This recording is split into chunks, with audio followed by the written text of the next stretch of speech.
And we are live, I think. I hope. Look, I've sussed out how to make me big and everyone else tiny, because I am far more important than everyone else, obviously. But that being said, I'll hand you straight over to Conspiracy Catz, who will run you through the evening's festivities. Mr. Catz?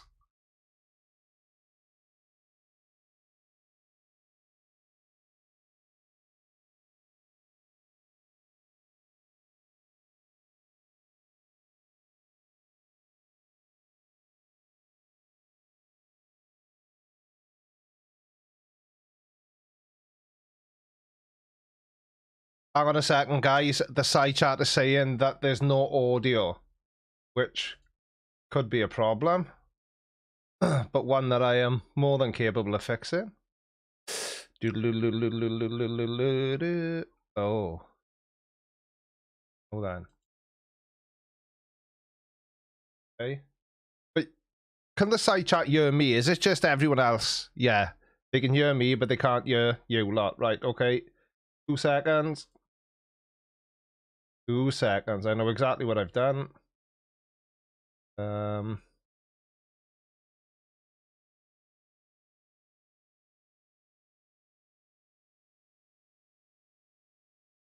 Yeah. Well, except me. I can't say anything. I have to Right, okay, so properties. What the hell? I do. Ah! I was hoping he was going to laugh then. Right, can I'm starting to sweat already, Dan, and we haven't even got going yet. Right, can everyone, somebody else say something? Hello, I am the Sarcastic Barman. Hopefully Creaky's fixed the sound and everyone can hear us.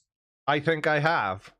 Have I done an excellent job? Yeah, sound is back. Anyway, so you heard what I said, but you didn't hear me smoothly transition over to Conspiracy Catz. So we'll do that again now. Catz, take it over. It was super smooth, wasn't it? I don't think we can. I don't think we can repeat that. What I will say is, it says stop on the bottom. The timer stop button's still up there.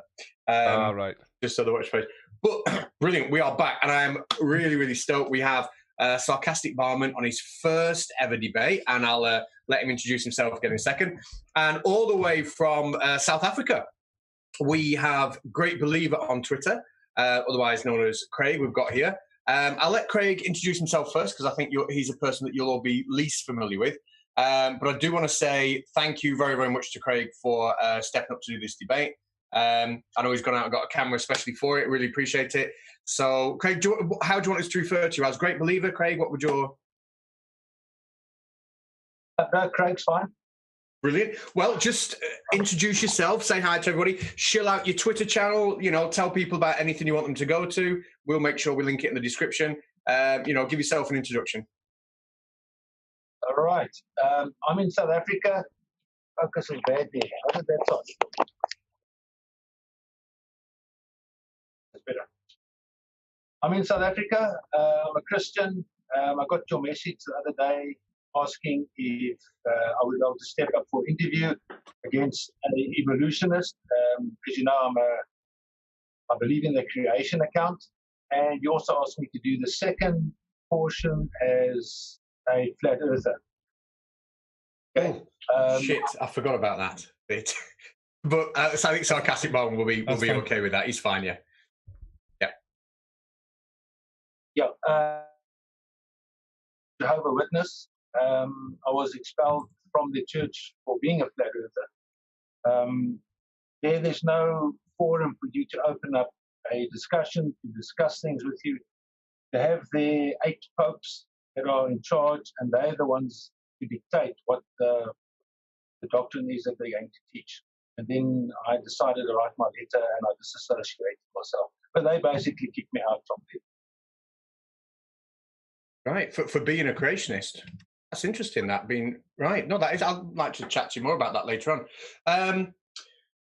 Sarcastic Barman, do you want to introduce yourself? And then I'll tell everyone the new rules and we'll get going. Right, Dan, just before you do introduce yourself, pal, my headphones are just about to die, so I'm going to have to switch over, which means I'll have to switch the audio feed, so 2 seconds. 2 seconds. Even I can't balls this one up. Oh, yes I have. Wrong button. So, sorry, everyone. Just talk amongst yourselves. Headphones. Okay, sorry, go for it. No.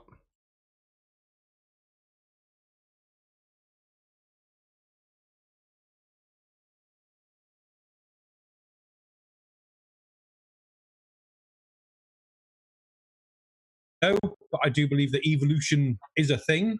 I believe there's obviously evidence for that. And I have beer. So a lot of people in the chat obviously know who I am anyway. So yeah, I'll just let us get on with it, really. Right. Well, we will start. First of all, I've got to explain the new rule we've got to the chat. Me and Creaky this week are introducing a little timeout card. So when we're in the back and forth and you're speaking with somebody and there's a point you really, really want to get across and you're not because of the way questions are going back and forth, you can play one timeout card during the debate and you will get 3 to 5 minutes, depending on how much we think you're milking it, where we will mute the other person and you will just get to expand on whatever point you want. You'll get to do that once per, one time during the entire debate. And yes, I did make a massive error and I did forget that we were doing this as a creation and flat earth debate 2 in 1. So I've completely ballsed it up. That was just as much a surprise to me as it's going to be to Creaky because I forgot I said that. But are you okay with that, Sarcastic Barman? I'm all right with that. Obviously, my intro, I pre-recorded my intro because I am terrible at long speeches. So my intro won't reflect that, but I'll bear in mind to bring that up in points. So Craig, because I don't say it in the intro, we can still talk about flat earth. That's fine by me. So that just leaves us to who wants to go first. Craig, because you are the because you're newer to this, I'm going to let you decide whether you want to go first or whether you want Sarcastic Barman to go first with his presentation. What do you think? I'll just say my intro is obviously pre-recorded, so if you want to do mine first and then Craig can answer it better, because mine won't change regardless. But otherwise, I don't mind. Okay, you can go first. Okay, obviously mine's pre-recorded, so it'll just be for Creaky to play. There we are. Ready when you are then. I am ready. Here is my intro, everyone. Creaky. So, 140-ish years ago, Charles Darwin went on a weekend bender and woke up to find some drunken notes. While recovering from his hangover and reading through them, he realised should really have the stream. He'd had a brilliant idea, that of the descent of man. Is this story true? No. But remember, no good story starts with a salad. And like a good barbecue, man's evolution depends on one great thing: meat. But I'm getting ahead of myself. Before we talk about man, let's look back before all of that, millions of years ago. But because we can't do that, we'll have to use the fossil record. My video's playing. Now, while it's Craig, not if you perfect, can't see the stream, there's a great deal of evidence in the fossil record that supports the theory of evolution. To the video but on there my is something to bear in mind. Evolution is a gradual process, and there is no easy way to distinguish what might have been the last thing that wasn't a bird to the first thing that was a bird. Now, the great thing we must remember about fossils is every fossil ever found is a transitional fossil, because evolution has no end goal and is always happening. But how do we know how old these fossils are? Well, this can be done in several ways. The first of which is identifying the rocks that these fossils were found in. This is called stratigraphy. Volcanic ash is a key part of this, as volcanic ash contains elements like uranium and potassium, which have known decay rates. But this is not the only thing we can look at. New rocks caused by volcanoes contain no argon gas, and the rate at which argon gas accumulates in rock is also known, so we can determine how old the rock is based on the amount of gas in it. While this would not give us an exact date down to the day, it would give us a clear window of time, for example, 35 to 40 million years. And while 5 million years might sound like a huge amount of time in the grand scheme of things, it isn't. Another method would be radioisotope dating of the fossil itself. An element like uranium-235 takes 700 million years to turn to lead-207, meaning if there's 50% uranium to lead, we can say the fossil is around 350 million years old. Now, the decay rates of these elements are constant. For them not to be would mean a lot of things would have to change. The strength of nuclear and electrical forces, the mass of fundamental particles, and Planck's constant, leading to a very different world of physics and chemistry today. And yet, young Earth creationists would like to deny this fact by saying the rates might have changed. Young Earth creationists will also try to use events in the Bible, like the flood, to give reasons for all the fossils being laid down. But if there was a flood in 2348 BC, then why didn't the Egyptians record it? This was around the time of the 5th and 6th dynasties, and the pyramids themselves show no signs of water damage, not even the much smaller ones. And let's not get into how many people have been around after the time of the flood. Though, luckily, creationist Henry M. Morris has devised a calculation for human population growth from Adam and Eve to the year 1800 AD, showing that population levels can go from 2 people to the estimated population of 1 billion. Except he forgot to account for the flood. Now, the timings of the flood might be off, so I suppose young Earth creationists' greatest weakness would be trees older than 6,000 years. Meet Pando, also known as the Trembling Giant. It's a clonal colony of trees that even conservative estimates put at 80,000 years old. Again, a lot older than young Earth creationists give for the Earth, but a lot younger as some of its friends. Meet Methuselah, 4,849 years young, and its fellow bristlecone tree at 5,062 years. Even here in the UK, we have a yew tree estimated to be 4,000 years old in Llangefni, North Wales. Though I'm not sure how these trees survived the flood. So we understand dating, so let's move on to see what these fossils show us. And what we see in this is a snapshot of life millions of years ago, giving us hints and information about animals living at the time. But what is more impressive is as you work your way through the fossil record, starting at the oldest and working towards the newest, is we see a gradual change in animals, slight differences in structure, but still the same animal each time, moving away from the animal and into something different. A wonderful example of this would be Triceratops with its frills and horns. Figure A shows a partly developed frill that would not offer the same protection as Figure C. But while it is believed these frills might have helped with protection, it's also possible they were a development of mating, larger frills being more attractive to members of the opposite sex, furthering the development throughout the species, and later becoming ideal for defense, showing an element of evolution that technically only half worked before its full development. Now, as awesome as dinosaurs are, we are limited in our research to them because, well, they're birds now. But something that hasn't changed much over millions of years is the turtle, and we even have fossil evidence for the development of its shell, ranging from 265 million years ago to 228 million years ago, seeing the development of thicker ribs. But I can hear the calls now. What use would thicker ribs be to a pre-turtle animal? And while this is a great question, don't interrupt me. Now, paleontologists have worked back through fossils what we believe to be the turtle's granddaddy, Papaocollis, and strangely enough the animal lived not in the ocean but on land, its thick ribs aiding to stabilise its body when digging. A great tie-in between modern turtles and this granddaddy of turtles is the resemblance to early turtle embryos before the ribs fully developed into shells. But all this can still be met with denial and skepticism, so let's look at something else. How about evolutionary hiccups? Maybe something like the recurrent leandrical nerve, a nerve that seems to have had one too many and got lost on a journey moving from the brain down to the heart and back up to your voice box.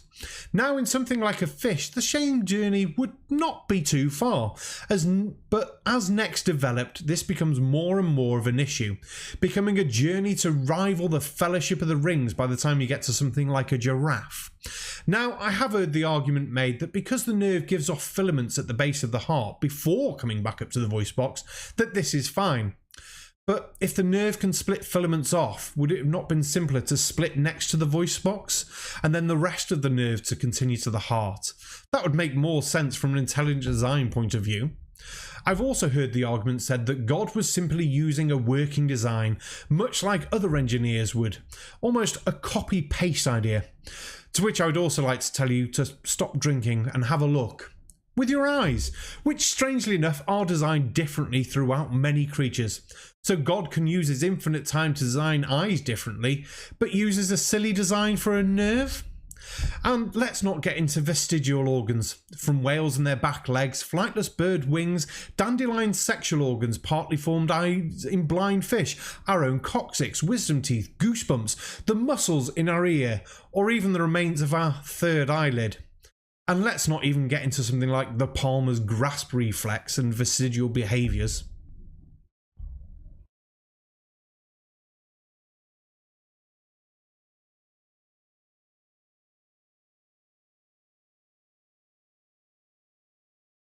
Right, we should be back, everyone. Let me just unmute you all.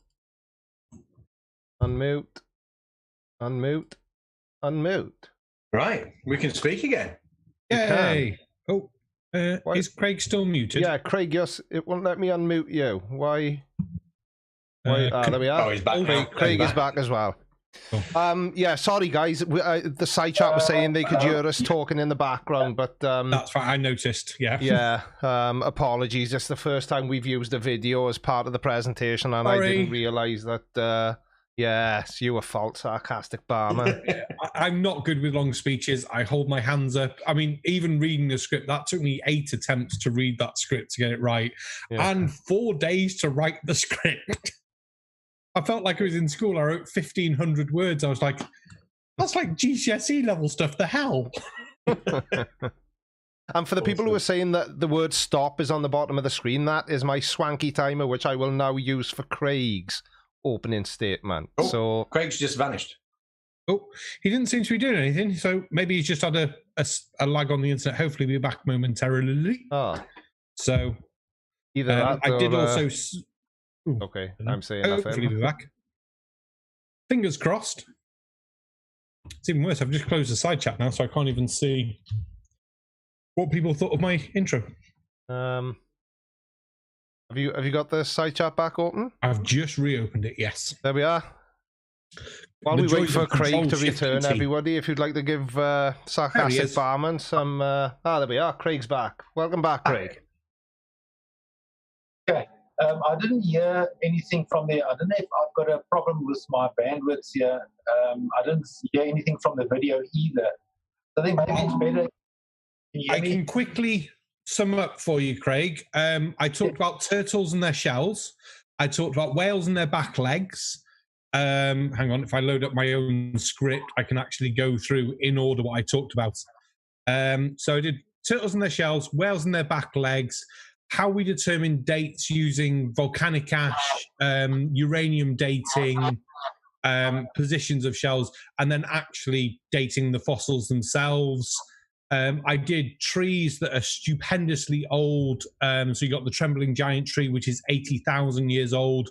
You've got Methuselah, which is 4,849 years old.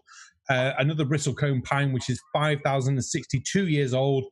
And a yew tree in Llangefni in North Wales, where my ex-girlfriend was from, apparently. It's 4,000 years old. A little bit about fossils, and they just show us shots of time.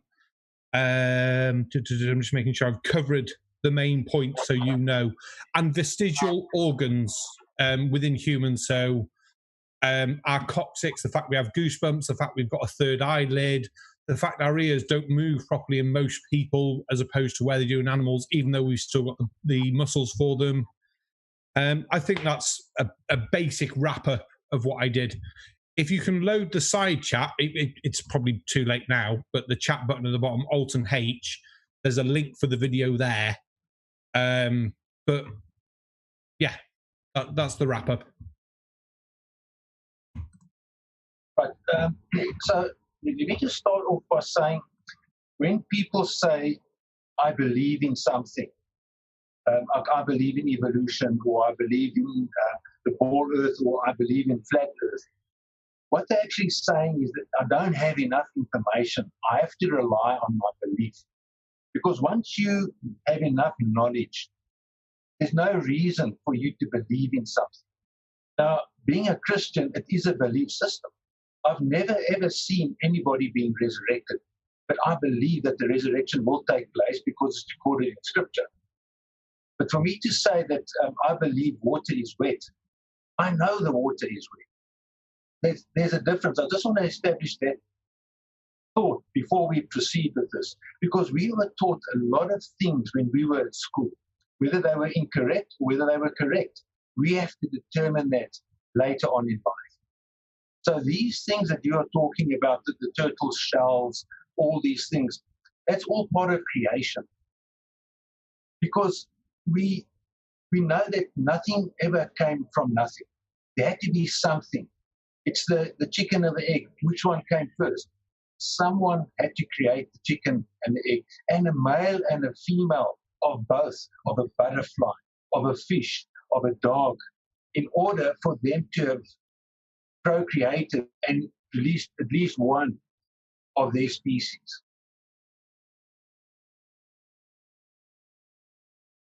Oh, sorry, I thought you were going to do your intro then. Yeah, if that should reply to my intro, that's fine. Do you want to do your 8-minute intro before I answer that back? What would you like to do? What's the plan of the channel? No, I don't have an intro at all. Oh, okay, that's okay. Fine. So we'll just jump straight into the back and forth and continue the discussion from there. Yeah, just crack on. Yeah, that's fine. But before we jump into the back and forth, if I can just point out to everybody in the side chat that, as usual, the super chatted questions will be answered first. If you've got a question for Craig or the Sarcastic Barman, and the community post question link is also being shared periodically in the side chat. So again, if you do have anything you'd like to ask, you can do it there as well. So if we're going to go back all the way, as you say, we've got to have a male and a female of the species, and then it's going to progress from there. So in evolution terms, we're looking to go back to something called Luca, which is the last, I'll get this right, the last universal common ancestor. So it's the last ancestor that basically all species that are about now have. And we can trace that back through vestigial organs and shared traits between different animals. So from that is where we believe, obviously, there were lots of splits off, and then that made the species pools. So you had a species going that way, a species going that way. They then eventually divided up again. You had speciation within those groups that then developed new creatures.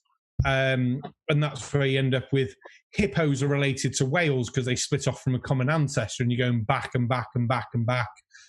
Birds relating to dinosaurs.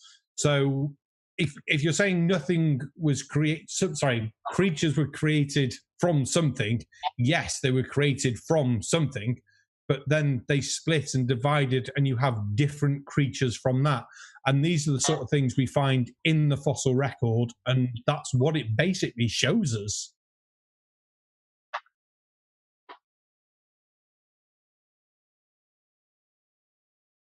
Yeah, Craig, just respond whenever you. Sorry. The fossil record doesn't show one type of creation morphing or transposing into another creation. All that we have is variation within the species. If you look at dogs, a Great Dane and a Chihuahua, whatever it's going to look like, it still remains a dog. Inside the DNA, it prevents the species from mixing with another species. Even if you had to force it, it would just abort and it wouldn't live. Right. Well, if we're going to do for gradual change doesn't show different species. Creaky, could I have slide 14, please? We'll give it a bash. Slide 14. And can Craig see slide 14? That's the more important one. No, that's not it. Right, hang on a sec.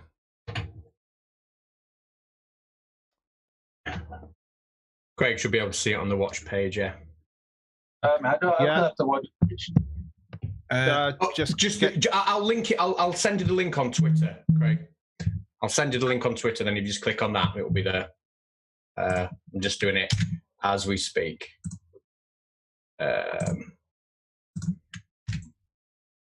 you go. If you just click on the link I've sent you, you should be able to see everything that the audience is seeing. While he's just loading that, I'm going to nip into that little room over there because I thought there'd be an 8-minute intro and I have to go. No problem. Well, while we're doing that, should we just chill out what's coming up over the next week or so? Creaky, what do you think? Why not? We may as well. We don't get to talk nearly as much as we'd like to in these shows. Well, I saw a message from somebody who, and I'm not trying to be silly to him, I think this was his actual name. It was something Sloppy Bottom. I can't, and apologies if I've got that wrong, who's informed me that I'm going to have my hole torn open next week by Gary, who goes by the name of Draft Science, because next week it is me defending the physics behind the double slit experiment. Draft Science is in the side chat, by the way, Catz. Oh, Draft Science. So there we go. So if he makes himself known, there we go. So I'll be defending that against Draft Science. So I can't see him. I don't know why I can't see him in the side chat. So yeah, people might want to check out his channel, see what he's all about before next week. And then just before, Sarcastic Barman's back, so we'll pull that one out later on. Go.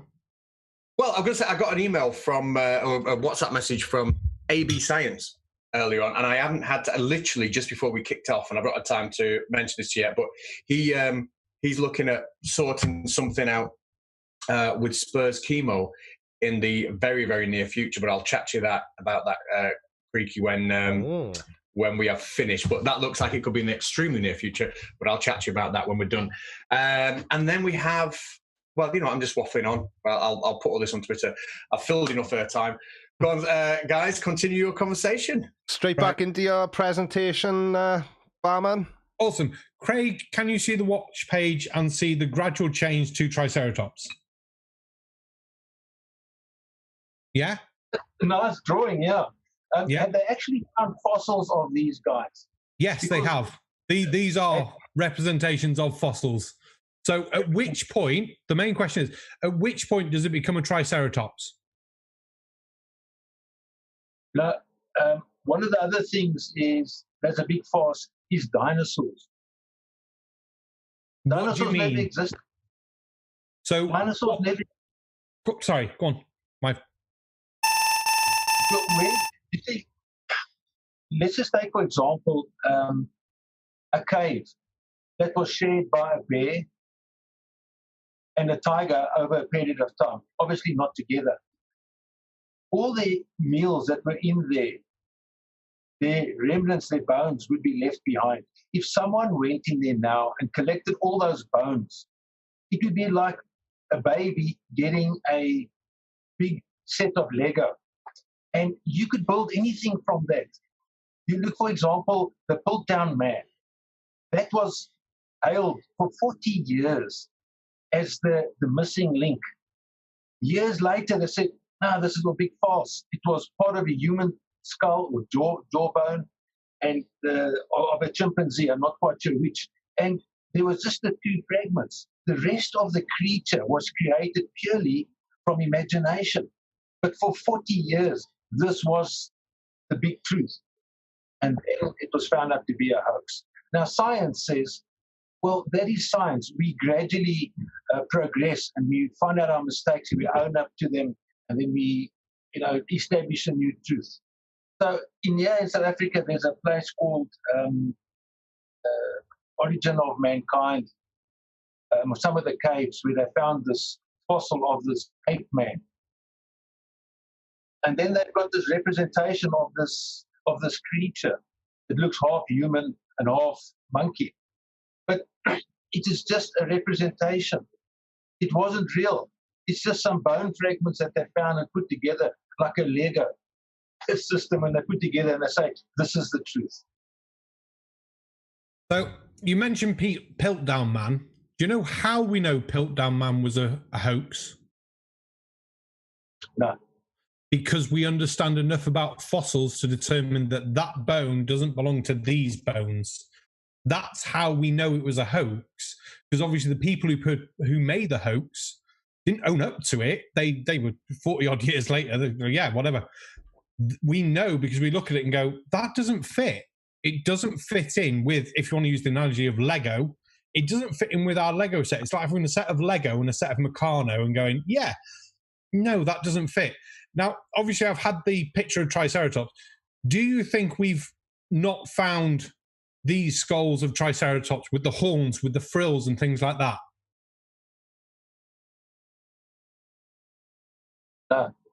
No. Well, we have. These are on display in museums. Yes, I will put my hand up and say they are more than likely casts of the fossils in museums, because one of the first videos I did was a guy with his kids in a museum letting the kids climb over the fossils. Hence why they don't put actual fossils in the museums where people can touch them, because most people are stupid and will touch them and break them.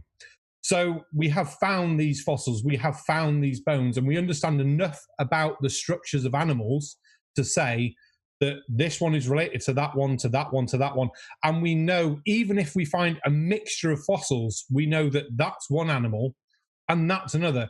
The only underlying thing will come is if we've never found a fossil of that species before. We might look at the bones and go, we're not too sure what that is. And scientists and paleontologists will have to spend time going through these fossils, looking for other remnants of these fossils throughout other creatures, other dig sites, and going, it's a bit similar to this one and a little bit similar to this one. So it could be something in between or something after. And we spend years looking through these things. It's not just we dig up and go, oh, look, the very first dinosaur bones that were found, they did them all up and went, yes, it's this way round. But they put the head on the tail because they thought, yeah, your neck's going to get thinner for your head and things like that. And it's only after time of looking through more fossils, discovering more examples and going through more things, going, no, that wouldn't work. And the legs are actually longer than we thought. And they come to here rather than a leg joint with a leg joint, looking at our own leg joints and looking at other animals, looking at things like crocodiles, comparing species that are alive today compared to species that aren't, and we've just got their bones and fossils. So we have found these fossils. We do understand them, and we know they're there, really. And I'll go into more detail, but I'll give you some time to answer for that. Okay, so for us to establish the truth, whether we read it in books or on cave walls, we have to look into the Earth's crust. And when they dig deep down, and they come down to the Cambrian period, where they find amoebas, these shells of earlier life. But before that, there was nothing. And then the fish and other creatures were found inside there. It's almost like in a layer timeline. Mm-hmm. So to establish a truth, we have to look into the Earth's crust.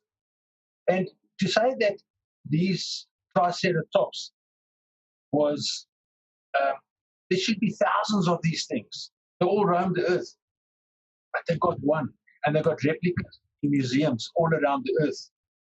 They don't have, like you owned up now, they don't have the originals because they say they're too delicate, because there has never, ever been one complete fossil of a dinosaur ever found. But I don't know if you want to carry on talking about dinosaurs. Let's just go back to evolution. The macro and micro evolution as things happened over a period of time. Unless you want to carry on talking about the dinosaurs. No, it's your turn. If you want to move the conversation, you go for that, Craig. You're more than welcome. Okay. So the thing with evolution is that things changed over a period of time, millions and millions of years. Okay? And mm-hmm. There's no fossil evidence of that, but you do find that within a species. Okay, let's just look at the humans, for example. Humans vary in their shape and their form.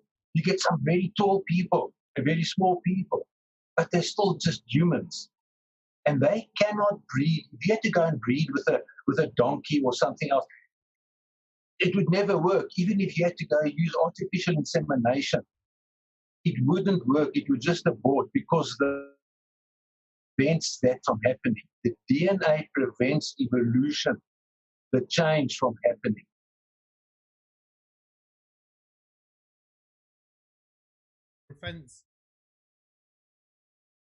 I'd probably have to disagree with, because there's signs in evolution of DNA happening. The fact that we've got 46 chromosomes and chimpanzees have got 48, and we can look at our pair that's been merged together and see the what's the word? Catz. The telomeric fusion site. Yes.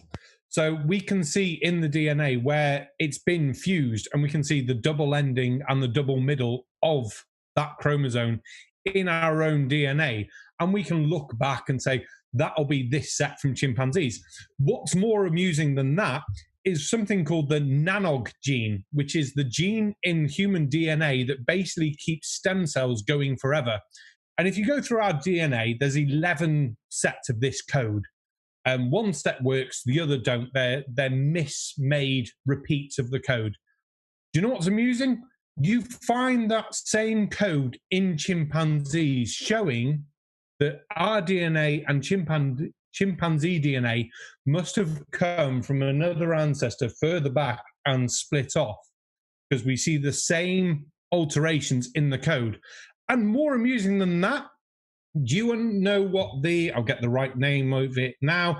There's a DNA code called the stuff that makes yolk in eggs for chromosomes. And so we've got a chromosome in our body that will actually make egg yolk. We have that in our body as a throwback from when we were animals that laid eggs. That is in our DNA. Obviously, it's turned off, but when you're an embryo, up until about halfway through, your body makes tubes to go to an egg yolk sac to feed off nutrients, even though it's not there. These are all throwbacks and vestigial throwbacks from when we were reptilian-based, bird-based, more mammal than we are now, going back millions upon millions of years. That's all in our DNA. Okay, that's just, you know what, we can just say that's hearsay. You mentioned whales with legs. Now, I saw Dawkins. He had this image where he was saying that the whales had these legs or feet. Would you agree with? I do, but I want to go back to DNA. We can't say that's hearsay. That has been scientifically proven. That is showable. That is demonstrable. That is not hearsay. We know that is there. We can compare these two strands of DNA and go, that's the same as the chimpanzee line. That's the same as the chicken line. You can look at human embryos and see us developing yolk sacs. That's not hearsay. That is fact. We develop gills in the womb, and last week's debater, JL Truth, had to have corrective surgery because he developed gill slits. This is not hearsay. That is fact. Okay. I've never seen that. And then it's something that one has to believe. So it's not something we have to believe. Oh, sorry, go on. So you're saying that, okay, I'd have to look at this information to say what had happened. And how come, does it happen with every single human or every single embryo? Every single embryo will develop an egg sac. Every single embryo will develop the spaces for gill slits. But as pregnancy goes on and we develop more, they will fade back. So I think egg yolks go to about 4.5 months, so halfway through pregnancy. And I think the gill slits are only within the first 2 or 3 months, apart from the rare occasion when they do continue on, like JL Truth. Same with some people get born with longer tails, because obviously your coccyx is your tailbone, and some people can be born with tails that are several inches long.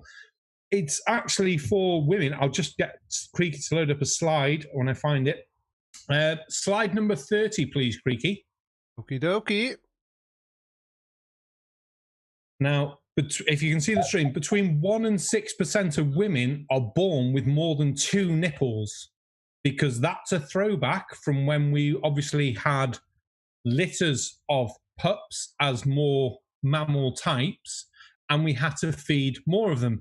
And they fall along the milk lines that the body generates. Having 3 nipples is quite common. More than that is less common. But you just got to look at Scaramanga. It happens in men as well. Why do men have nipples? These are all throwbacks to earlier designs of bodies, but because they have no detrimental effect on our evolution, there's no drive of natural selection to say we don't need them. Bodies, but because they have no detrimental effect on our evolution,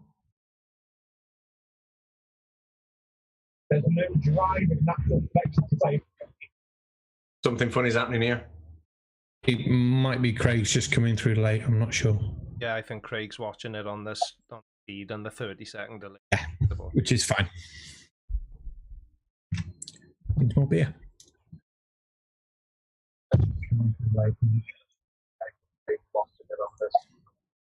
Yeah, my bandwidth might be a little bit slow, but I saw the image. I've never seen a woman with 3 nipples, but then again, out of my circle of friends, have you seen the woman with different nipples?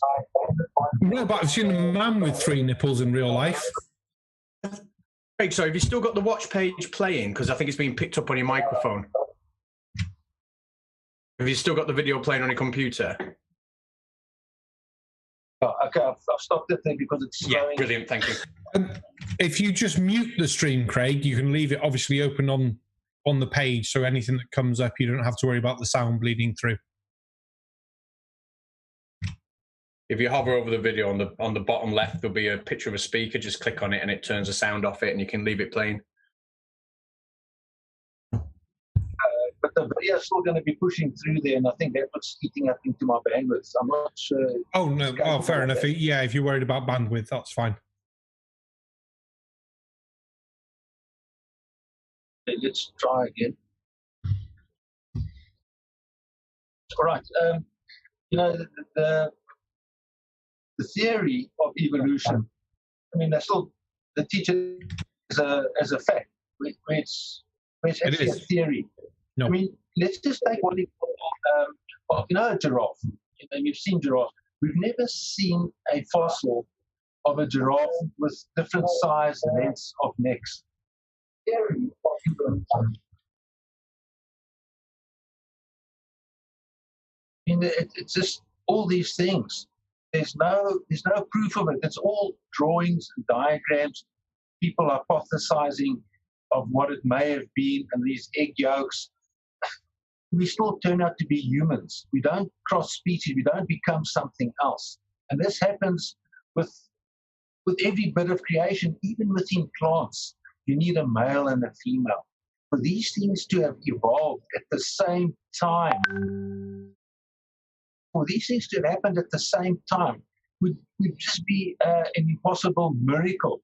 It's just impossible. For the thousands of different species within the plant life, within fish life, within bird life, everywhere, for this to have happened for male and female, it's impossible.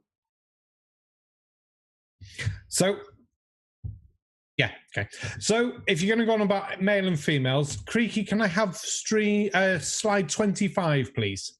You can. So momentarily. There we go, on the screen now. So if you can see the stream, Craig, it'll take a few seconds for it to come through. They're dandelions. Did you know that dandelions don't use male and female plants, that they just clone themselves? There is no sexual reproduction in dandelions. I know that. It's not every single plant. Same with every single dandelion. But, sorry, I haven't quite finished. I was making sure you could see that. And then if we go to slide 26. Yep. Oh, crap, I need the name for this lizard. So this is a lizard whose name I've completely forgotten. But looks like Trevor to me, Dan. I think it was Dave. Oh, Dave, of course. Basically, this species of lizard, they are all female. They don't have any males within the population. And they, once again, basically clone themselves. But every so often, you'll get one of the females that pretends to be male. Basically, it got drunk on a night out, came out and goes, yes, I'm going to try and shag you. Even though it's not got the organs to do that, there's no point of it trying to do that because it's a vestigial feature left in its brain from when there used to be two sexes of this animal. I'm just trying to find the name. I've got so many tabs that I left open, like which ones am I going to need? Because I want to be able to give you the name at least. Male nipples. I'm sure it's on this one.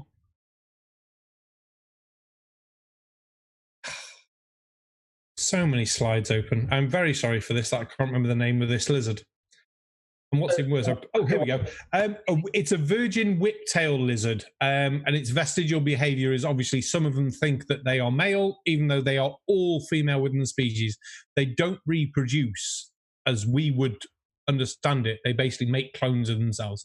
So you can't say that reproduction requires the male and female, that it's got to affect both things at once, that it just works. And the thing about evolution is it doesn't care. Oh, go on. No, go on. I've said a lot, so I'll let you go. It's not in like fish, for example. Some of the fish, if there's just two.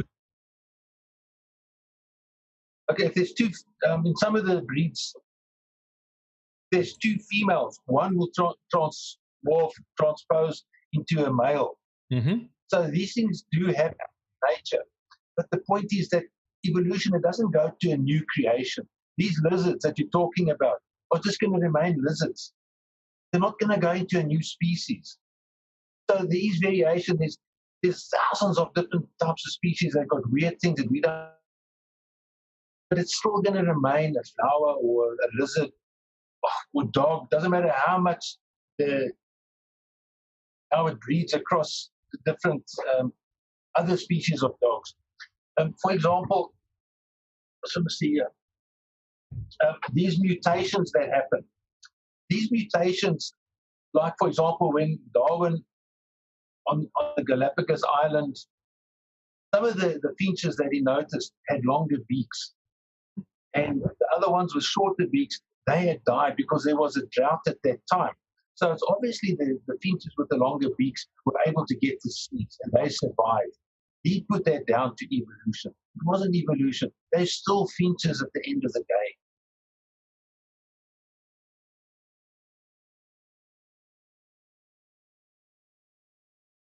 Sorry, I can't hear. My fault, sorry. Are wolves dogs?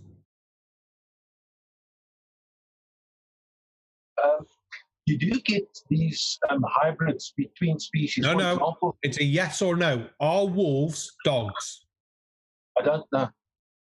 Okay, so would you say that's a speciation? So they might have started at wolves and then they've slowly changed to dogs. Yes or no? I wouldn't call it speciation. I don't know. Okay, so in which case we'll take it. We'll ignore the wolves for now, and we'll come down to dogs. So is every single species of dog, did that come from the same dog? Or did Noah on the ark take all those different kinds of dogs? I don't know. Okay. So this is going to leave us a bit of an impasse here. Are foxes dogs? We'll go for something a bit more closely related. Or can they breed together? I think some foxes and dogs actually can. I'm not 100% sure on that one because I wasn't prepared to do dogs, but as you brought up dogs, I thought, we'll go with dogs because I've got two running about here. Okay, an example that I do know is, for example, a horse and a donkey. Yeah. They get an ass, but the ass is hybrid. It cannot breed. And that's where it ends. And a lot of species are like that. So there's a species of, I've got to remember this, I wasn't thinking of this one. I believe it's tulips that during the Victorian times, they made a hybrid of these two sets of plants, and the plant that was produced was an infertile plant. So basically your donkeys and mules, they couldn't breed with themselves to make more plants. So the only way to get them was to crossbreed them. But about 50 or 60 years down the line of just constantly crossbreeding these plants, you had the one random plant that could self-pollinate and make more plants. At that point, is that plant different from its parent plant? Is that a separate species of plant? Because that plant couldn't breed with the parent species, but could breed on its own. I'm not sure. So, what was the seeds that it produced there? Could you grow those and would they carry on? You could, yeah, but you couldn't pollinate that plant with its parent plants anymore. This plant could only be pollinated by itself, and it ended up being a new species of plant within the same genus of, I think it was tulips. It was Professor Dave who brought it up. I'm just remembering it from his Kenthoven debate. It wasn't one I was planning to bring up, so I'm just trying to remember, so I apologise to chat. Please don't give me the joke of I wasn't prepared for that, because I will throw stuff at you. For example, like a tomato plant. A lot of people take a little brush and they self-pollinate the tomato plant. Marijuana on the other end, there's a male and a female plant. Same with palms and ferns. There's a male and female. You need to have the separate ones, but they're still plants. But the pollination process is different. Which leads me to another question, is that for these plants to rely on wind, birds, bees, for their pollination, they would have had to have evolved at the same time when these ferns, these palms and the marijuana, all these plants were growing at the same time, male and female. Well, you could take it back and say that there was an original plant and say that this plant split. And some of them did wind because they found that their seeds were picked up by wind more and it bred more. Because the main thing is, evolution doesn't have as the cogs in a car engine. Natural selection is the person driving it. And natural selection just picks, that works well, you're breeding more, that's fine, whatever. Whereas evolution is, let's mutate in that, let's do that. And it's got no end goal. Everything will be tried as long as mutation sort of happens. And given a long enough time scale, you can imagine almost anything happening. And the main thing is that natural selection will push what breeds more, but they're tasty. So, go on, Craig. Yeah, you go. Are you aware of the experiment that the guy, the Bavinsky, did with the fruit flies? I have seen it before, where different fruit flies have experienced different radiation, different conditions, and they all change, but they are still fruit flies. So they did this mutation. Some were born with bigger wings, smaller wings, and they interbred those with others, because the thing that they say is the survival of the fittest or the strongest. They were stronger and they were violent, but they didn't survive as the natural ones. But in time, as they bred with these flies, the DNA ensured that they went back to normal fruit flies. So here was an experiment to try and force evolution to take place, but the DNA returned back to how they were fruit flies. So there was a period of time where the fly was corrupted, but it didn't stay like that. They were stronger, but they didn't survive. Well, if you're going to go down that lines, I'll go back to my analogy of dogs before, because we know that dogs came from wolves. So given enough time, all dogs should turn back to wolves. Now, Ralph, come here. Come on. How do you know that dogs came from wolves? Because we can look back at their DNA and see the similarities and see the difference in fossils as time's gone on, and know from even historical records of people breeding what was a large dog, going back and picking traits that we want. Ralph, come on. Come on, you stupid dog. Get off the sofa. Come here. Good boy. Good boy. Yeah, lie down, man. Right. Could you imagine this thing over generations turning back into a wolf or even a fox? Because I can't. Maybe they didn't. Maybe they didn't come from wolves.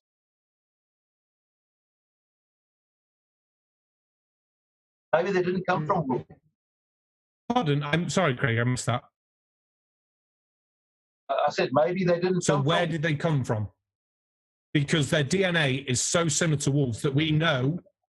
Right, go on. So I'm not meaning to overcut you. Go on. Okay. You look at humans. People who are living in Africa, they're darker skinned because they are closer to the equator. You look at the guys in India, they've got darker skin. And their features, their hair, they're different, but they're still humans. And if you had to breed with people in between, they would be a mixture of white and dark. Just a mixture. They're still humans. And with the dog, there's similar DNA, as you say, but there would be a point where they cannot crossbreed anymore. The fertilization won't be successful. Right. So if you're going to bring up DNA in humans, again, we can look at things like our similarities in DNA and chimpanzees going back, but we can also look at the Y chromosome in humans. Do you understand the Y chromosome in people? Somewhat. Okay. So the original theory over the last few years has been that mitochondrial DNA has shown that the Adam, if you want to call him that, came from around 60 to 140,000 years ago. I don't know if are you a young Earth creationist, or where do you fall on that line? Well, it talks about a day. It's an epoch. It's a period of time, like when you're saying in my grandfather's day, you're talking about in his lifetime. And the Bible also says that one day in God's eyes is like 1,000 years for mankind. So, day, how long it was taken, it's not a big issue for me.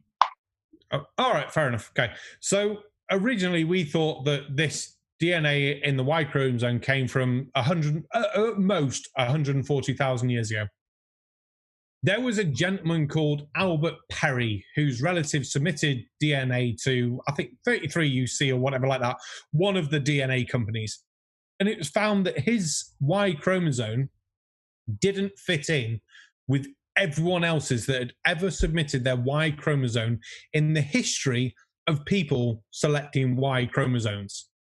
So we found from going back, tracing where he was from, because he was African-American, so it's one of those horrible things that we can actually trace back where in Africa he was from and things like that. And we found that his Y chromosome, there's only 11 people in his village that have got it, where he was originally parents, grandparents, all that from. We think it's split from the general Y chromosome 338,000 years ago, which means that humans would have had to interbreed with something that wasn't quite human for that to come back into our general population. Yes, it's only a small population, but that's how it works. So the humans did breed with something that wasn't 100% human for the time that we look at humans. Are you going back, obviously, 140, 150,000 years ago for interbreeding to come back through? But considering that modern humans, we only think are, 150,000 years old? I've lost my note on that. It's much older, basically. And it shows that we can interbreed with something that's close enough. Neanderthals as well aren't technically as human as we are, but there are traits going back to show that the high ridge bone, the larger nose, these things that are in our bodies that appear in every so often, you might get a relative and you go, hey, he's got a big nose and weird eyes. That's Neanderthal genes just resurfacing. But Neanderthals aren't human as we see them today. So is that not, again, a sign of interbreeding and shows in our DNA and traits that come back through? These Neanderthals and this, I can't even pronounce the names of these. I'm shit at pronouncing, I'll be fair. These half human, half ape creatures that they've put together. They didn't find a whole fossil of these creatures. They just make these things up like this Lego system again. They don't have a complete fossil of a Neanderthal. it's either a baboon or a chimpanzee that once lived, and they just say it's a link to the human genome, and it's just bones. So I'm guessing you've heard of Lucy, the fossil that we know as Lucy. It replaced the Piltdown Man. No, not Piltdown Man. Piltdown Man we've already established was a hoax and things like that because we understand fossils.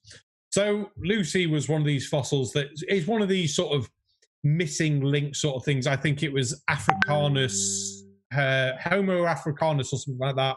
Afarensis. Yes. Thank you very much. And we have found more than one skeleton of that in total. We might not have found it all in the same location, but we found like this section in one, plus a bit of that section, another section, another. We've got enough skulls and things to fill a car quite happily with the other bits. We can fill vans with the amount of Lucy fossils that we found.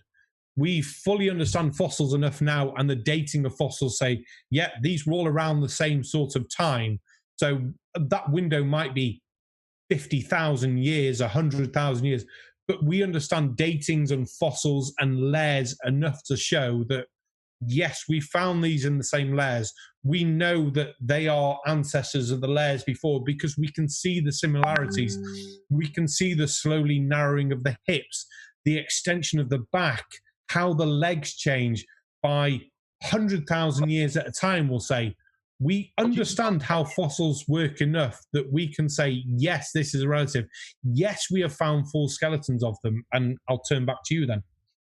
When you look at a human skull and a chimpanzee skull and a normal monkey or gorilla, you can see the human skull is completely different. They haven't found any skull where they are even similar.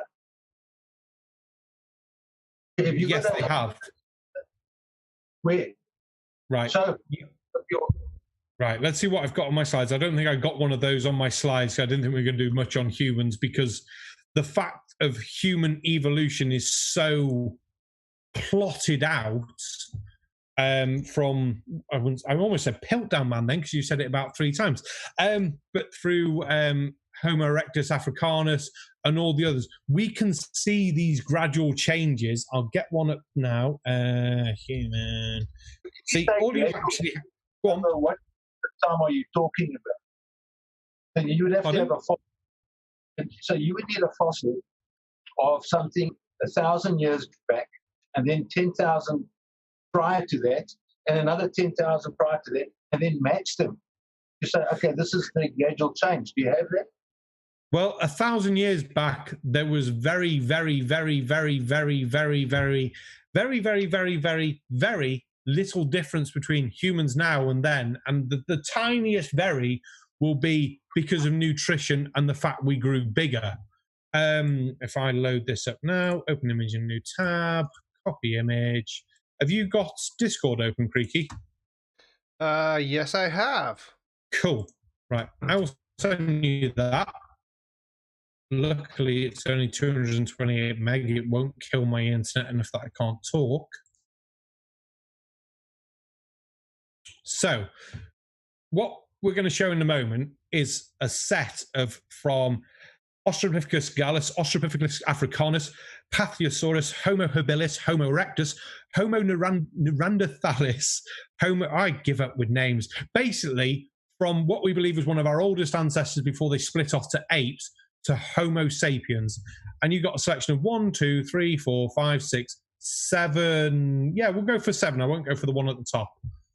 That shows a gradual change from that fossil to what we have now. And it's not that we found 1 or 2 of these bones. We found enough to make skeletons. We found enough to put in lots of displays. I've seen the argument made before saying, well, there was only enough bones to fill the back of a truck. No, there was enough bones to fill a shipping container worth of this stuff.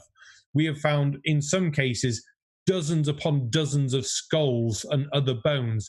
And it is a rare occurrence to actually find fossils, because fossils don't occur all the time. there's got to be the right conditions for these things. So the fact we found so many is a good indication that there was a good progression of us, that we were spreading out, and that there was this development of our bodies over time. It's on the screen for you now. Oh, there we go. While you're looking at that, Craig, give me 45 seconds. I'm seeing the lizard. Okay, here we go. I see it now. It's just a diagram. I think it would be more interesting if it was a photograph of the real thing instead of this diagram. I mean, this is, how do you call this evidence or proof?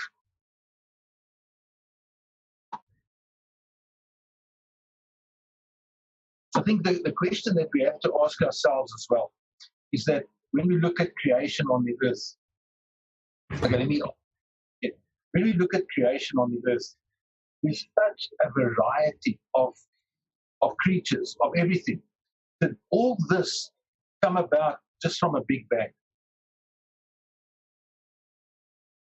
Right. So I heard you say that this is a representation. Do you really want me to dig out 1, 2, 3, 4, 5, 6, 7, 8 pictures of these different fossils when I can have a representation here of these? Because these are fossils we found. If you want me to find these 8 pictures, I will. Well, if you just send me the link, put the link up there, I'll go and have a look at it. Will it be 8 separate links for 8 separate sets of fossils? Yeah, but you see... You see what? You want to see this thing in real life. Right, Craig, you have the names there of the species. There would be nothing stopping you typing that name into Google and finding the fossil evidence for each individual species. If you went to your local museum, they may even have examples of fossils from these species before they became humans. I know the university in Cardiff had an exhibition on early man and things once upon a time because I went to see it. And in there they had different shows of fossils of early man. These are things that aren't actually up for debate. The theory of evolution is only the theory of why it happens. Evolution itself is classed basically as a fact. It's a very strange conversation to be having, but if you want to see these fossils, all you would have to do would be the very quickest of Googles to go, say, Africanus, Australopithecus africanus. You can pull up loads of those quite happily. Paranthropus, you can pull up those. It's not to be spoon-fed to someone. Some bits do have to be done.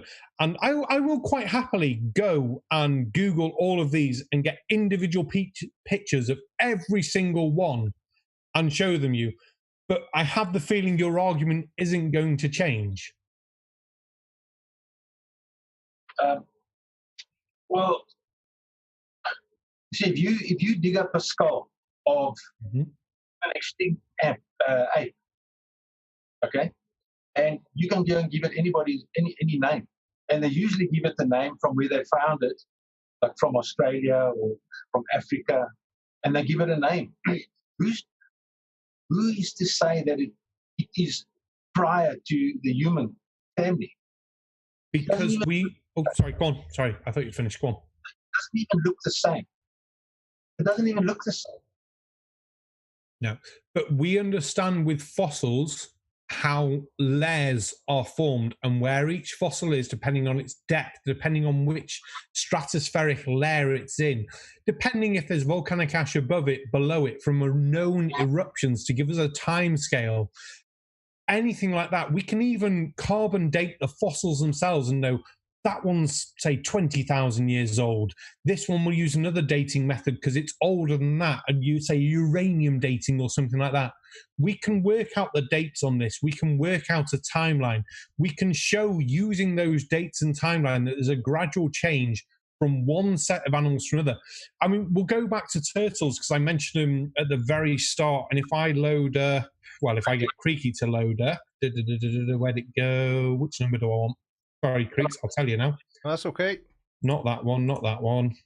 At your time clocks that you measure. No, go on. Yeah, go on. Okay, so when people dig out the earth, the rock next to this bone, which one will be older? Which one will be older? The rock. It depends. The rock above it will be younger because it's buried it. Well, depending on how it was buried. But we understand dating methods in rocks, and I can actually load up one here. Slide number 3, Creaky, please. When they use the carbon dating that they use, so they measure it by the half-life of the deterioration of the carbon. So it's like taking a 1,000,000-volt electronic meter and measuring a 1-volt battery. The deflection is so small. So they use argon. Okay. So argon dating is differently. Carbon dating, we understand enough to give it an accurate date within 25 to 30,000 years, depending on the sample. Ones older than that, we can't carbon date because they don't physically have enough carbon left in them. I could be slightly wrong on some estimates, but we don't have enough carbon in them. In so little carbon that even the background radiation can be throwing off the models of carbon dating. This is why we go to things like uranium dating, or we date the argon, which you just mentioned, in the volcanic rocks themselves, because we know that argon forms at a constant rate in new volcanic rock because there's no argon gas in new volcanic rock. So for the carbon dating to be accurate, it would have to be in a container away from any weathering. They would keep it in a safe, and every 10,000 years take it out and measure it. Because if there was a volcano, if there was floods, it would wash out the carbon. You would get a reading that wasn't making sense. No, that's not how carbon dating works. Organic creatures, because we only use carbon dating for organic creatures. Organic creatures take in carbon just through life. And we know that carbon-14 is taken up more than, say, carbon-12 because of its higher isotope rate. We understand these things. These are not set things. But if you're on about that we need a timestamp to understand how much carbon could be in everything, we do. It's called the bristlecone pine tree. And we have examples of that going back. And we can trace this back and go, yeah, there's that much carbon in this. We know how old it is because we can also count the tree rings. We can also then compare that to ice core dating from this known site because of volcanic eruptions. They don't just use one type of dating and then go, yes, that's it. They use several. Excuse me. There was a volcano eruption. You could just reset everything. No, because once something is dead, it can't take in more carbon because it's dead. I understand it. So how can the volcanic reaction change the carbon dating? So if there was a volcano activity, hot lava, then it would burn the sample so you couldn't look at it anyway. No, but not directly over it, but on the side. They found these things, people were buried in this hot ash. So you're going to say that thing wasn't affected by this volcanic ash, the heat, extreme heat. And then some of these things were submerged in water for years. Now, if it's been submerged in water for years, it more than likely will not form a fossil. If it's been covered in volcanic ash, you know the easiest thing to measure in that would be the volcanic ash itself. Then you know you're not going to get contamination of the volcanic ash to the carbon in the actual molecules, because we know things like uranium and things like that in the volcanic ash and their dating methods. And these dating methods are constant. The decay rate of these elements are constant rates. They do not change. So we know if we take a sample of the volcanic ash at this fossil, we will know, yeah, that volcanic ash is 25 to 32 million years old. And yeah, it's 7 million year window. That is fine in the way that we understand fossils, because 7 million years would be fine. 5 million years would be fine. Even 10 million years would be fine, because we understand fossils enough to give them that window. Okay. All right, the question I want to ask, while you went away, I'm just going to re-ask it now. So from this Big Bang, okay, you're a Big Bang believer? I am, yeah. Okay. So from this Big Bang, we have on the Earth all the different types of creation, male and female, in plants, in rocks. Mm-hmm. And you don't think that's strange that all these things would happen at the same time for male and female? Who said they happened at the same time? You've got 4.5 billion years to play with. Are you familiar with Uri Miller and the experiments that they did? No. No. Okay. In which case I say go look at that before you bring up creationism and things like that, because they show with an early Earth atmosphere, you can basically start making the early proteins. These early proteins lead to RNA. The RNA leads to DNA. Once you've got DNA, you can then go to single-celled organisms. Single-celled organisms then move on and go, well, eventually you get the mutation that multiple cell organisms happen, and that's what everything splits from. This is where we get lucre and things like that. And unless you're familiar with experiments that show early Earth atmosphere and the development of proteins, it's a very topic you don't want to cover. So the RNA is required. It requires a protein that actually comes from RNA. No, it doesn't. It does. No, it doesn't. RNA requires proteins. Proteins can form in basically an early Earth atmosphere. This is what the Uri Miller experiments showed. And it's not just their experiments that have shown it. If I can just find the right section in my notes now. There's been other experiments since. So you got Uri Miller, blah, blah, blah, blah, eyes. Oh, I didn't put the notes in there. But there have been other experiments since using the same basic principles to show an early Earth atmosphere. And these proteins will basically self-produce, and that is what leads to RNA. So when you say early Earth, what time period are you talking about? About 4.5 billion years ago. That's early Earth for you?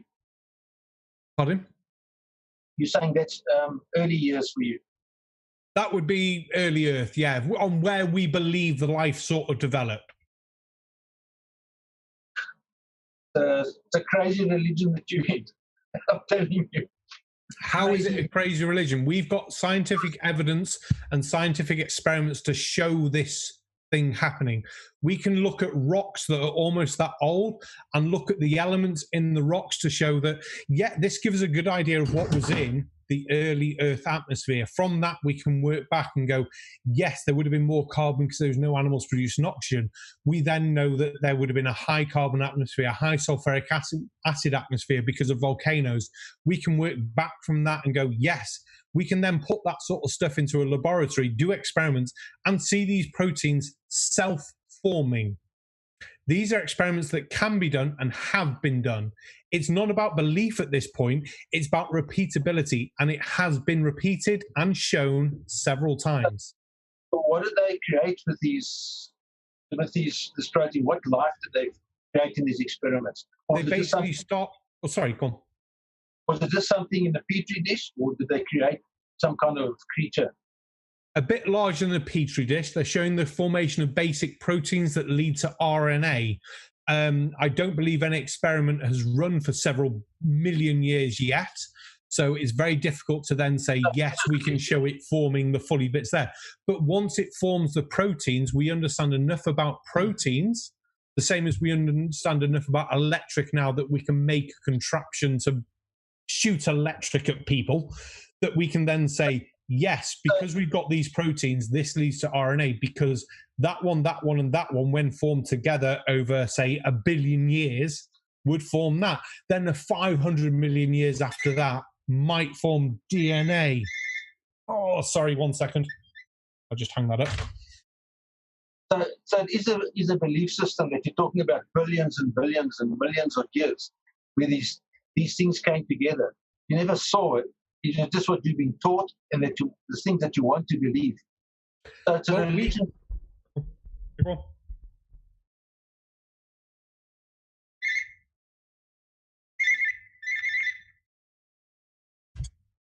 What I'm saying here is that because you believe this, because there's no way that you can even prove it was billions and billions of years. So it's a belief system for you. There's no way of proving this. That all these different creatures with different RNA, different DNA came together, male and female, at the same time. So we have meteorites that we can date to billions of years old. We have rock formations that show how the early Earth atmosphere was. We can then work through that, as I said before, and work out what chemicals were there. We have seen in the laboratory the formation of these proteins that lead to RNA. What point of that becomes belief and what point becomes scientific provability? Because the design in each creature is in the DNA. So for a chicken, it would have a certain DNA. Someone had to write that DNA in order for that chicken to grow up and look like a chicken. And if it bred with another chicken, the DNA would match. If it tried to breed with a rhino, it wouldn't match. Those things would ensure that these things remained chicken. So do you believe... Sorry, I thought you were done. Go on. So the thing with creation, there was male and female of every single thing. Okay, besides the lizards and a couple of fish that we spoke about already. Okay, these things, they didn't change. There's no fossil evidence of one type, like a lizard changing into a fish or a dog changing into a monkey. There's nothing like that. Mammals stayed with mammals in their groups. They didn't change. They didn't become something else. Even the birds, I mean, they breathe in through their nostrils and breathe out through their wings to keep them airborne. Where did that come about through evolution? No, it was done via creation. Oh, hang on. Did you just say that birds breathe out through their wings? Yeah. Yeah, I can see Creaky's face. Sorry, not even Creaky's, Baldy Catz face on that. Birds do not breathe out through their wings for flight. I don't know if you just got something confused on there or there's something, I don't know. But yeah, they definitely don't breathe out through their wings. They still use their mouths and their lungs and everything like that. Now, if you want to say for slow changes, what are you expecting to see in the fossil record? Are you expecting to see something that's literally been fossilized while mutating from a lizard to a bird? Or would you take a fossil that shows more sort of lizard typeness, then a fossil that shows more sort of, the arms are getting a bit thinner and a bit longer, and then these arms are even longer, and look, we can see the sort of outline of feathers on the fossil now. They're developing feathers. Is that too much to ask? Surely, in the evolution process, there must have been thousands of failed attempts where a fish was going to turn into a bird, but it didn't quite make it. So there it was just fossilized, and there you find this fish with his wings. Well, you don't do that. And besides, the fish wouldn't turn into a bird. The first step of a fish would be to go to a land-born animal. Now, you've got to understand that every single fossil that we ever find is a transitional fossil, because evolution has no end goal.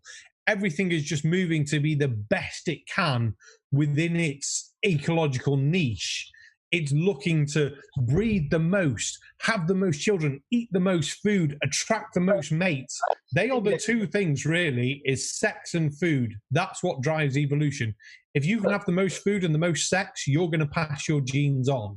Sounds like a great weekend. It does.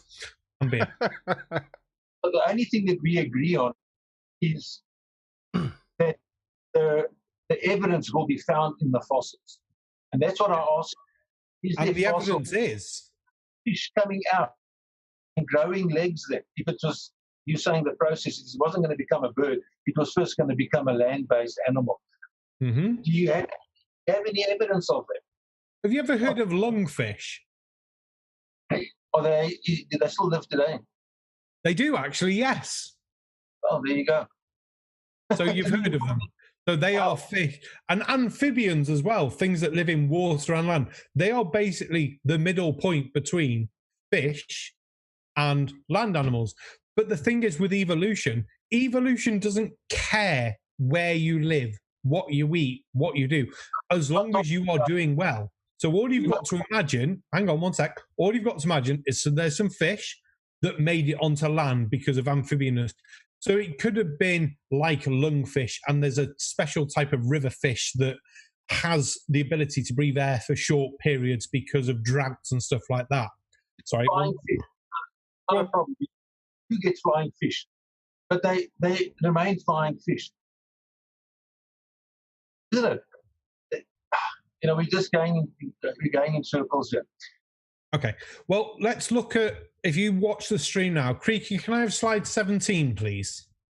Can I have whatever you want, my dear boy. Thanking you. Just allow me to click a few buttons. 17, right. Yeah? Yeah. So, Craig, if you watch the stream for a few seconds, it'll come up. And on the screen now. Slide 17. This shows the gradual change from a land animal to a whale. Now, your job will be to say, yeah, each fossil is similar enough that we know they're related. So why is that untrue? So that's going to be what you're actually facing. We have found these fossils. We've seen them in the fossil layers to know the dates of how roughly old they are. So you now have to go, why do we see them? Why do we understand they're related? Why can we see the legs of the whale slowly disappearing as it goes through time? I just see pictures of skulls, of bones. I mean, these aren't even real.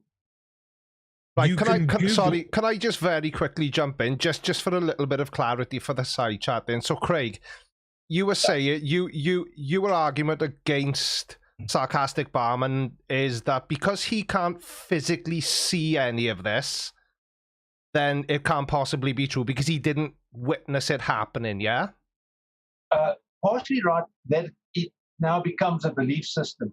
But right. I was expecting to have a skull that they photographed, not just a replica made up with plaster Paris, but a real skull that they found with one of these. So if you could physically look at and handle one of these skulls yourself, you would then believe in evolution rather than creationism, yeah? Not really, because you would have to go and see where these things, their trail of their creation, or the trail of the ancestry of where they are today.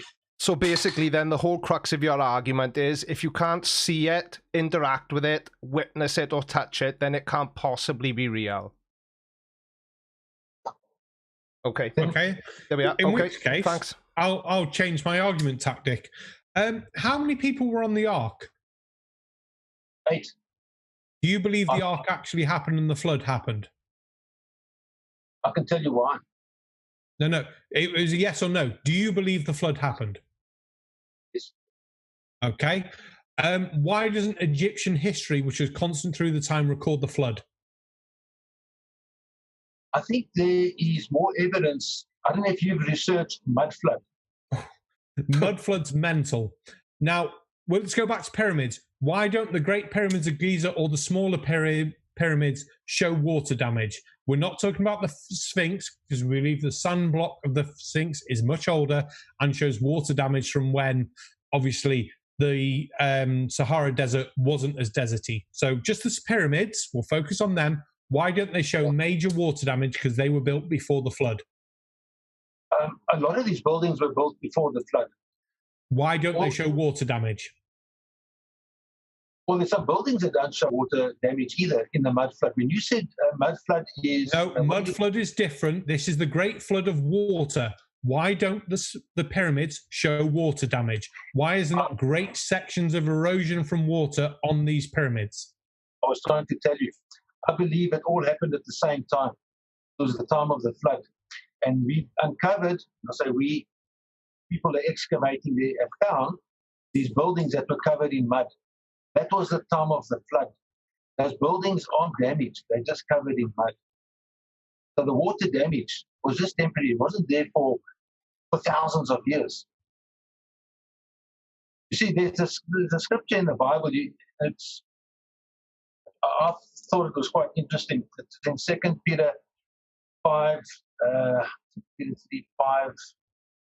and if you can just call it up there and just quote it there. And Peter says there, this fact escapes their notice, that there was a flood. There was a civilization that was destroyed by flood. And he says, not a belief thing. He says, this fact escapes their notice. That means they could walk around and see the evidence of that. And today in this mud flood, we can see that these buildings were covered in this mud. Where did the mud come from? So why doesn't Egyptian history mention a flood? Because in theory, all of Egyptian history should have ended. Because then, within a few years, there was only Noah's descendants. So why doesn't Egyptian history end? Why does the Egyptian culture continue from before when the flood was to after when the flood was? Well, the flood happened before Egypt, obviously. How long ago was the flood? Well, 4,348 years ago, according to the Bible. Even I know this. You see, when you look at the mud flood, there's been 1,000 years added to our timeline. For example, when they quoted a number, they would have to preface that number with either an I to say it was a date, or with another icon to say it was currency, or another icon if it was time, etc. Let me finish. In time, that I or J, which stood for Isios, the time of Jesus, or the year of our Lord, that in those gravestones, eventually, and in parchment, became a 1. And that's how they added 1,000 years. I don't know if you understand what I'm saying. I understand what you're trying to say, and I will now oppose that with, do you not believe the birth dates and when people had children in the Bible as a Noah had this son had this son had this son, and that track back we can do that most people who understand the Bible can say, yeah, that leads to 6,432 years or something daft like that as the age of the earth, because there is a chronological timeline in the Bible from Adam begot this son at this age, this son begot this son at this age, this son begot this son. That is trackable back if you look through the Bible. Do you not believe the Bible is right in that regard? There's a couple of things that I'm not sure of, like when they talk about a generation. If I'd ask you, what would you say, how many years is a generation? See, I'd say a generation, anything between 18 and 25 years. But the difference is in the Bible, it doesn't say generation. It says Noah had a son at this age. This son had a son at this age. That is a trackable back addition of numbers. It doesn't depend on what you think a generation is. They are giving you the numbers in the Bible for how old they think everything is. So you're either saying the Bible is wrong in its understanding of people's ages, or that you just can't add up those ages. It's up to you at this point. For me, the Bible is correct. So the flood happened 4,348 years ago. Okay, let's go with that. Okay, so the pyramids were built before that. So why don't the pyramids show water damage from a gigantic flood that covered the entire earth? Even the small pyramids, if you want to say the Great Pyramid of Giza, was too big to be badly affected by the floods. What about the Queen's pyramids surrounding the outside of it, which are tiny compared to it? Why don't they show huge amounts of water damage? Why haven't they been demolished by this gigantic flood that took 40 days and 40 nights to come down and then lasted for 100 days on the earth and then slowly disappeared and ran, in Kent Hovind's words, created the Great Bloody Canyon in America but can't demolish a pyramid. You know how many pyramids there are in existence around the earth today? A shed load, which shows that the Great Flood can't destroy them. But at the same time as the Great Flood happened, when the Great Flood receded, don't forget, that's when mountains were created. So the Great Flood could be responsible for creating mountains, but not destroying pyramids. Not every... See, if you look into the age of Atlantis, you can see how Africa and South America, all the land was combined together. They fit like a puzzle. And it was during this... Pangea. Yeah, so in that time of the flood, these things split apart. So, the only problem with that, the only problem with you, sorry, I've got to bring up there. The only problem with you saying about Pangea and the continents all fitting together is, according to the Bible, the world is only 6,000 years old because that's when Adam and Eve were. So that wouldn't fit with your model. You've got to pick or choose. Either the world is 6,000 years old and the Bible is correct, or it's billions of years old, in which case you can then invoke Pangea. Well, guys, I'm just going to stop you there for a second, because there are some questions like that in the community tab, and we are getting to about 8:45, so we're going to enter the questions now. But the points that you've both raised there will I think are reflected in some of the questions you've been given, so it's probably a good point to stop it. I just want to thank you both. I've really enjoyed listening to the two of you there, so thank you again. And thanks for, we haven't had to step in once, so thanks for keeping it in the spirit of the show. I think it's been very civil. I tried to be as polite as I could. And fair play, Craig. Thank you very much for being very polite to me when letting me talk. And I hope I didn't interrupt you at all. And if I did, I do apologise. It's been a pleasure for me to come up here and just give you my thoughts. I mean, no one knows everything. Okay, it's been... Oh, sorry. Yeah. No, absolutely. I think you've both been fantastic. But we do have, if you've got another 15 minutes or so, we do then fire questions to you that have been collected during the time. And I know we did say that we might touch on flat Earth a little bit, but it's been such a fascinating conversation for me. Maybe that's a topic for another time, Craig, and we'll finish off with just the questions here. So, Creaky, you're in charge of the super chat questions. There's been a few super chats. I'll address the rest of them very quickly at the end, but there's only two actual questions. They're both from JL Truth, who was last week's debater. Right, where's the first one gone? Why is the Bible flood myth nearly identical to... What the hell does that say? Gilgamesh flood myth, when Gilgamesh predates the Bible by thousands of years. I've never heard of that. You've never heard of Gilgamesh. So Gilgamesh is is it Indian or is it Pakistani? It's the Indian flood myth, basically, that the Noah myth is based on. The 2x2 animals, the building of a giant ark, the round, the shape. It's all based on the Gilgamesh myth, which is thousands of years, as J.L. True says, older than the first recorded evidence of it in the Bible. How did they write it in those days? I think it wouldn't have been cuneiform. It would have been... I don't know what Indians were using at the time. That's a good question. And something I would have to look into. Commodore 64, I was going to say. Yeah. By the way, there's another question from JL Truth.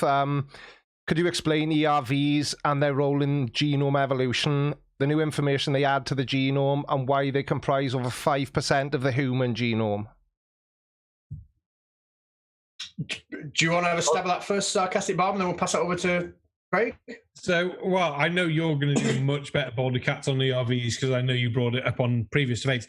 No, I'm just going to let you do ERVs because it's the addition of genetic materials through viruses that show the mutation of cells. Yeah, Baldy, you do it because you'll do it better. I'm on my 4, 5, 6th beer. So, well, I'll pass it over to Craig first.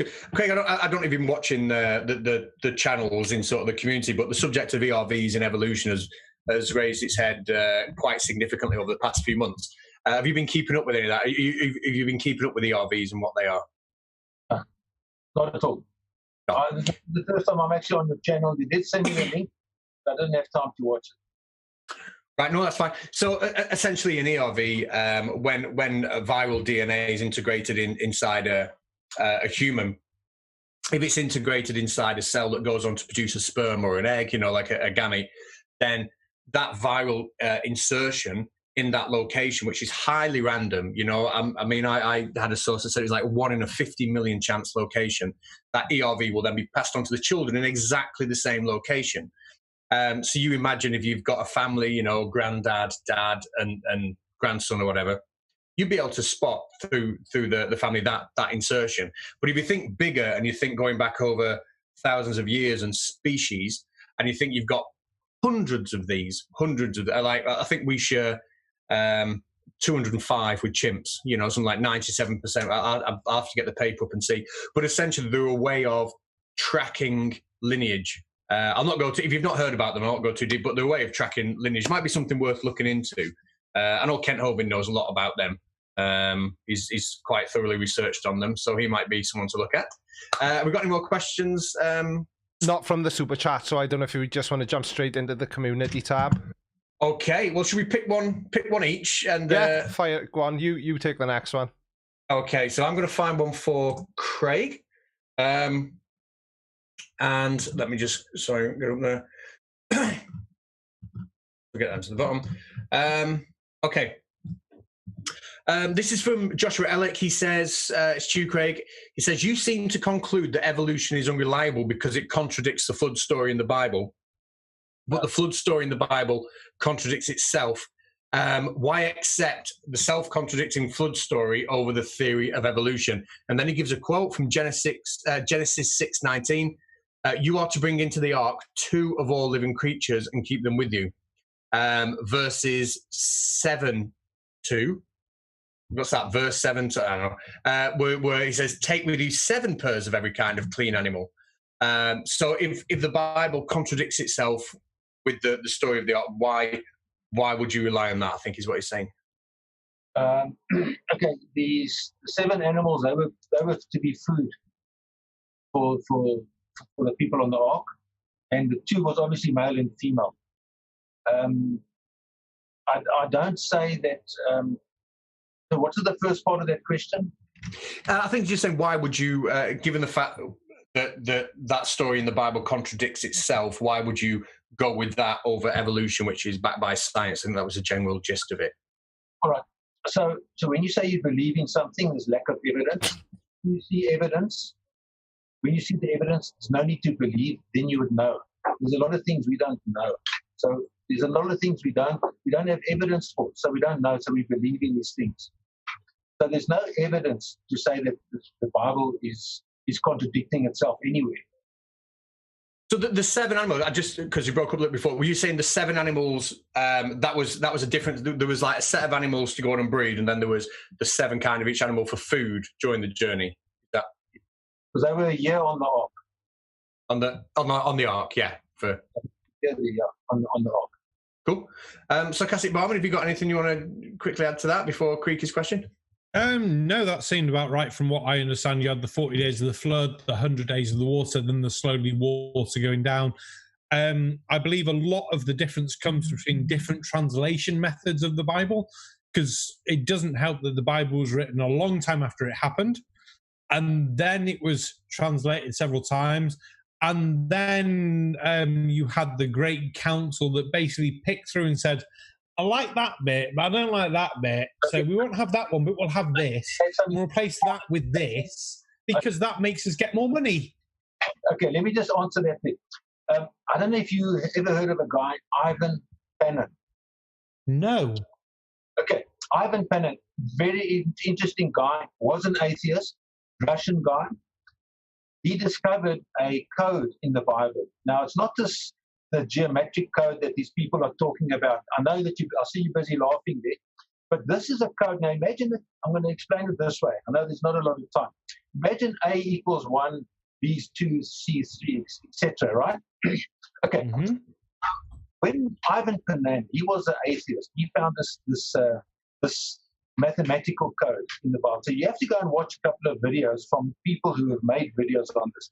And it only works in the Bible. It doesn't work with Shakespeare, any works of poetry, any other famous writing. So what it does is it adds up all the letters of the words, because the Hebrew language and in Greek, by the way, had a certain numeric value, and all these numeric values were divisible by 7. So if one verse was taken out of the Bible, one name was changed, it would corrupt the 7 times code that's in there. So Ivan Panin, go and have a look at this guy. Very, very interesting guy. How do you know the translations you have are original?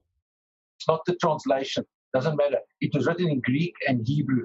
Yeah, but how do you know that's an original? Are you using something like the Dead Sea Scrolls and going back to the Aramaic? No, because then in which case that's still not in Greek. It happens in Greek and in Hebrew. But the Greek language we understand now to 1,000 or 2,000 years ago is not the same Greek language. The good example to test this method, some of the manuscripts have a long conclusion of Mark and some have the short conclusion. So the question was asked, should the long conclusion, and I think it's 12 verses, should they be included in the Bible? But by using this method of Ivan Panin, it reckons that it should be included. So it just shows you that if there was any type of corruption in changing the text, it would break that code. You're assuming the code was written in the original manuscripts and that the words were chosen to fit the code. This guy, Ivan Panin, put out, looking in Chronicles America, it's all the newspapers, it goes back to the 1800s. I like to look, there's a lot of reference in there. And in there, he offered a reward. And he said, this is going to blow people's minds. And he was surprised that no one was actually surprised about this. And he just couldn't believe it. And even today, when I tell people this, they don't comprehend the significance of this fight. I don't. Sorry. Okay, can you send me the link on Twitter to that? Can you message me the link to the guy you're talking about for after the debate? Is that okay? It's fine, yeah. Oh, smashing, thanks. Well, so we do have to just jump on to the next question, which I think... Very quickly, it's a yes or no answer. Oh, sorry. Have you used the code yourself to go through the text? I don't understand Greek and Hebrew. So that's a no then? No. Okay, fair enough. Baldy Catz, go for it. Right, the next question is from Kiri Mack, and she would like to hear Craig's general thoughts on how humankind became what we are now from 2 individuals, Adam and Eve, and if indeed he believes Genesis to be literal. Yes. Yeah.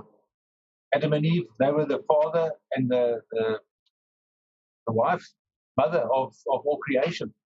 And in those days, they were perfect. And their children, it wasn't incest. Incest only came into the law afterwards, after the flood. So where did Adam and Eve come from? They were created by Yahweh. Magic. I think what Kiri was getting at in that question was if you've got Adam and Eve with the DNA that they've got and the alleles that they've got, how did we go just from 2 people to the genetic variety that we've got in such a short space of time, or at all? Okay, after the flood, Nimrod started building this big structure. And then when Yahweh confused the languages, all in different parts of the earth. Tower of Babel. Sorry? Tower of Babel, 150 years after the flood. Yeah, and that's when mankind spread over the earth.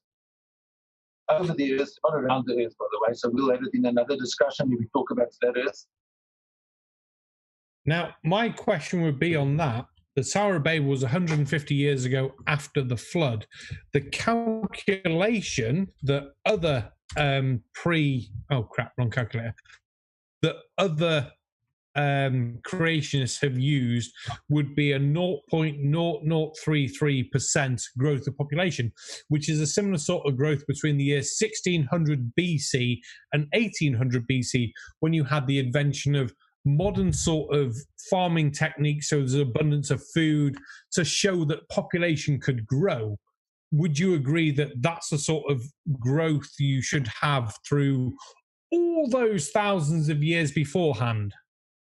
Well, if you look at the longest guy in the Bible, Methuselah, 969 years, you think he would have just... Yeah, but he died in the flood, so it doesn't matter.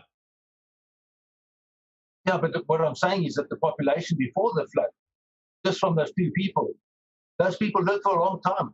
Noah was 600 years. I mean, how many children did...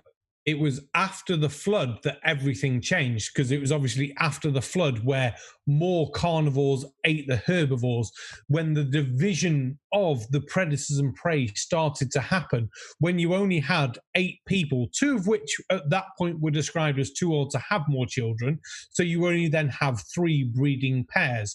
So you have 3 breeding pairs on an average of a 0.003% growth of population. That would leave, by the Tower of Babel time, 254 people on Earth. How many years? Maths. 150 after the flood is the Tower of Babel. And that is in the Bible. That is not up for question or debate. That is what the Bible says. The time of the end of the flood to the Tower of Babel was 150 years. You also have to imagine that by that point that the Egyptian civilization has miraculously reformed, because around another 102 years after that, if not shorter, is when Jacob and sons go to Egypt, because Egypt is a thriving empire. It's an interesting point that you brought up. I made a note here. I'm going to do some research on that. I can't deny it or accept it. I'll be very fair to you, Craig. That's a very fair answer. There we are. Yeah. Right, guys, I don't want to cut anyone dead, but I just did, so tough. We've had one more super chatted question come in from JL Truth, and it's a question for Craig, just very quickly. He's asking which Bible are you going off, because he says that would really affect the foundation of your position.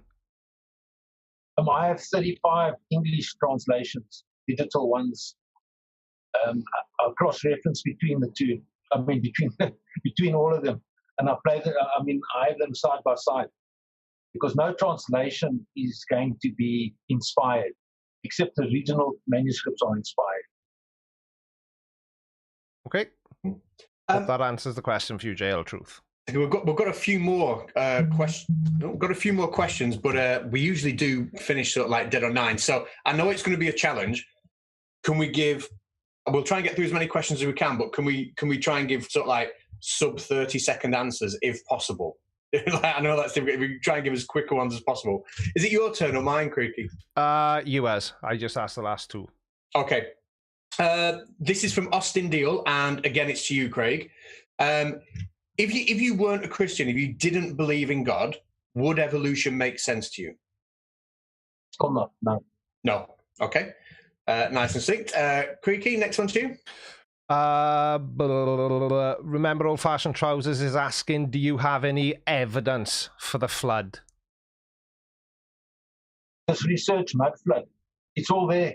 No, I don't think he's talking about the mud flood. I think he's talking about Noah's Ark, the flood, the Great Flood. And that is it. Go and look at mud flood. I have. The same as a water flood. Yeah. You see, if you believe in the Bible, it says there that God would never ever allow a flood to happen again, and that was the symbol of the rainbow. So if it happened again, God was lying. Right. So it's a no then. You haven't got any evidence of the flood. Go and have a look at mud flood. I have many times, and yeah. What do you?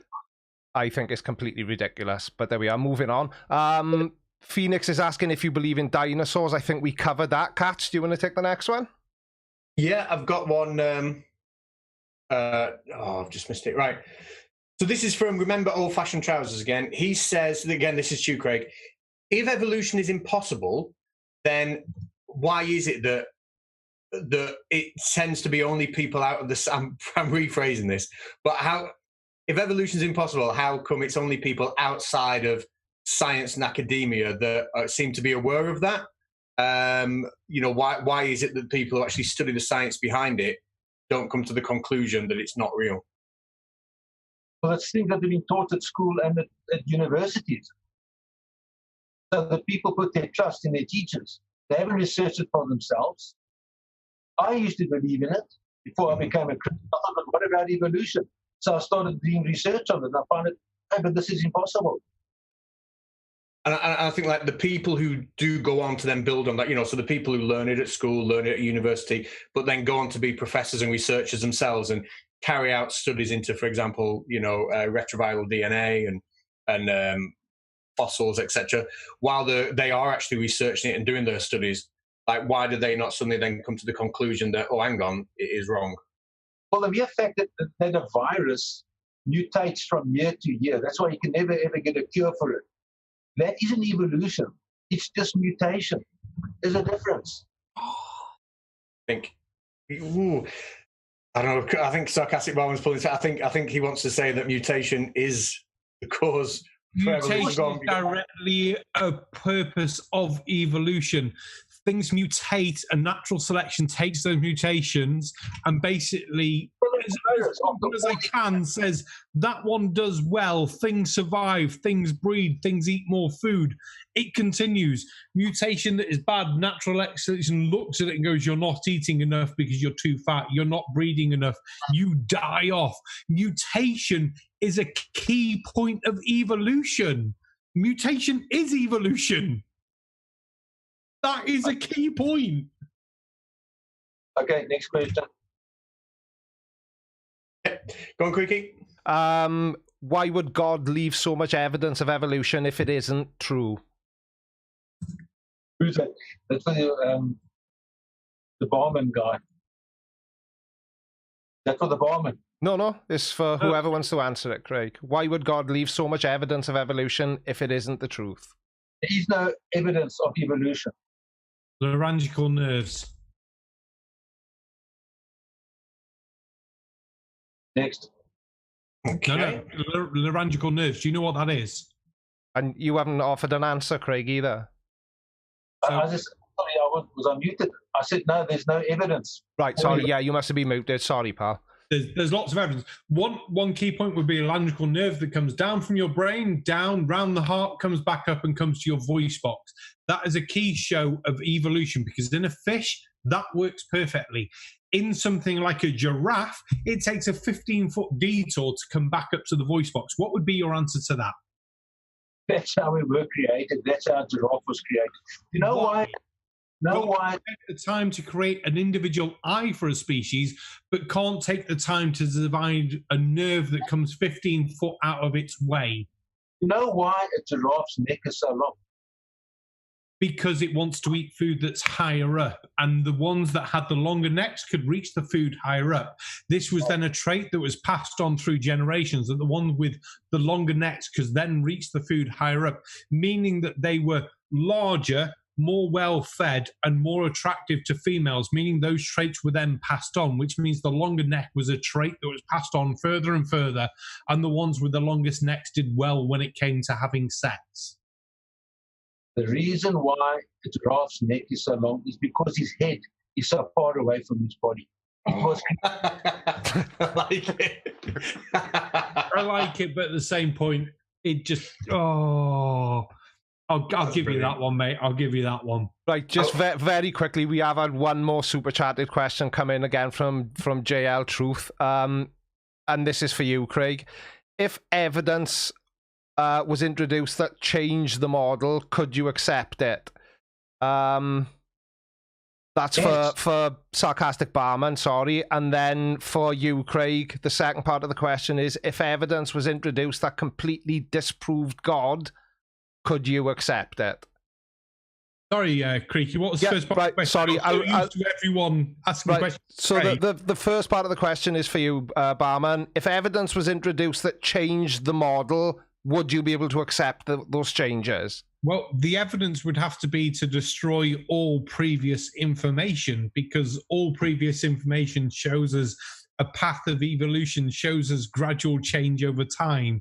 We'd have to change our entire DNA. We'd have to change the way that molecules form for carbon dating not to be right. It would be, you basically have to turn the universe upside down. But if you were shown irrefutable evidence, would you be capable of accepting? Oh, of course, yeah. Yeah, okay. And the second part of the question then, sorry to cut you dead, Barman, the second part of the question is for you, Craig. If evidence was introduced that completely disproved God, could you accept it? Evidence is evidence. Evidence is truth. You'd have to accept it. So, yes. Cool. Yeah. Okay, cool. There we are. Catz. Cool, right. What are we up to? I've lost what we're up to, but... Okay, this is to you, Craig, right? From Dirk Bonesteel. Good name there, Dirk. If God created everything, then isn't denying science also in general denying God? Okay, when we say the science behind something, like for example, a kettle, the water gets hot. We say the way it's working is that the element gets hot and the water absorbs the heat. That is the science behind it. So with science, you should be able to observe it, measure it, and repeat it. So the things that we are talking about in evolution, it's not repeatable. It's not observable. It's not measurable. It's all just hearsay stories. So you'd really need sort of to be able to see something evolve within your own lifetime for that to be science for you. You see, the word science, a lot of people are piggybacking their little story behind the name of science. And it's the science delusion is that, for example, that's why you have to get into this flat earth thing.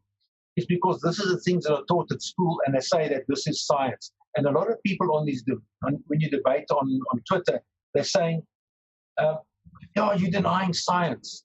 See, what science are they talking about? Science fiction or real science or pseudoscience? Because a lot of people are hiding their bullshit in there.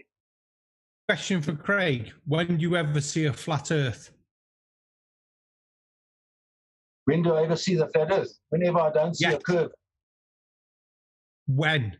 Like, pick a situation when you look out to sea. Yeah. Okay, what about tides?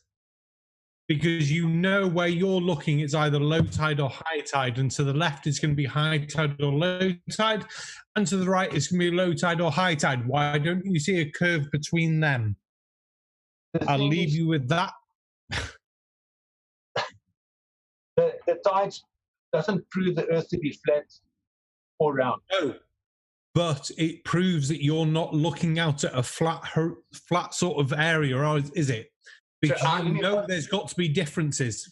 I think there's a second debate to be had there at some point on flat Earth, I think, because we won't do the whole thing justice in one go. I definitely would have you back for a second debate on that. But we are getting way past our bedtimes, our closing. We're 10 minutes past. So, Creaky, do you want to fire the last question? Yeah, okay. The last question is from... No, that's already been asked. Apologies. Brian, is the Bible a scientific book? Or is it just a book with stories from a distant past, like someone today still taking it seriously? For Craig, eh? Yeah. Okay. The Bible is a book giving you prophecies of a bad beginning and where everybody lives happily ever after at the end. But the story in between is all included in the Bible via prophecy. And that's is a hallmark of the Bible being divinely inspired because of prophecies. If there weren't prophecies, it would just be another book that people have written and made up their own religion. If you see your neighbor cold, give him a jacket, feed him. All the religions teach that. But the Bible is different in that it's got prophecies. So if you look into the prophecies, you can't deny. Even now with this buying and selling that the Bible speaks about, it speaks about this king coming into power, and you'll neither buy nor sell lest you have this mark of the beast. You see that system coming now. Okay, brilliant. And again, that would be another debate actually that I'd love to see on here: Bible prophecies and what's come true, and interpreting the text. That would be a fascinating debate. So I'm glad you brought that point up. I just want to say, apologetics. You want for that? It's what? Sorry. Dark Knight Apologetics. He's got a YouTube channel. He would be awesome for that. Cool. Cool. I'll get that written down. Right, superb. Can I just thank both of you for doing this? I think you've both been fantastic, ultra civil. We've not had to step in once. You've been polite. You've been articulate, and thank you both for doing this. That'll be the last I say, and then I'll pass you over to Creaky. Yeah. I haven't really got anything to say. Sorry. Yeah, just thanks to everybody for tuning in again. Yeah, that's what I was just going to say. I'm just going to quickly address the super chats. $2 from Anamorphic Mind. Can he have Sarcastic Barman narrate his life, please? $5 from Thaddeus. Good stuff as always. Catz and Creaky. We've done JL Truth. $5.99 super sticker from Banana Peaches. Done JL Truth. Done €2 from the Snark, just to create timing problems for you. Thanks, Snark. Call of the Void agrees with the Snark. $1.99. Baldy Catz is a mod. Let's hope there are no rockers in the chat. €5 from Siphias. And £5 from Andy the Ramby with no comment. Thank you very much, everyone. We do appreciate all the super chats. And thank you to the two of you. And I'll say a proper goodbye to you off air. But thank you for everything you've done. Yeah, thank you, guys. And listen, everyone watching, if for some bizarre reason you're not subscribed, hit the button now. Don't forget to like the video and share it as well. And we will see you next time. Take care, everyone. Bye-bye. Right. No.